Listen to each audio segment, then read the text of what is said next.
वाटतं की ज्या बांधवांवर हात टाकण्याचा आणि गोळी बंदूक खेचण्याचा प्रयत्न केला ते निंदनीय आहे। मला असं वाटतं की जे झालं ते योग्य झालं आणि ज्या पद्धतीने ज्या माणसाने 3 वर्षाच्या 4 वर्षाच्या मुलीवर हात टाकताना मागे पुढे पाहिलं मी आधी माझ्या बाईकमध्ये म्हटलं होतं की आमचं सरकार असतं ते यांचं एन्काउंटर केलं असतं, परंतु मला वाटतं की त्याने स्वतःच ती बंदूक खेचून स्वतःच्या पायावर दगड मारून घेतली आणि त्यातून झालेली घटना योग्य आहे आणि आम्ही त्याचं समर्थन करतो।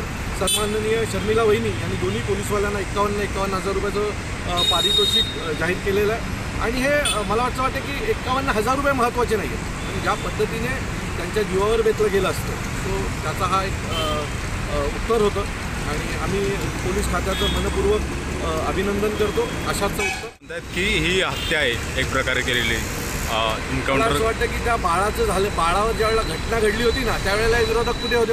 जर यांच्या घरातल्या कोणाबरोबर जर अशी घटना घडली असती तर त्यावेळेला बोलायला पाहिजे होतं ही हत्या आहे। झालेली घटना योग्य आहे।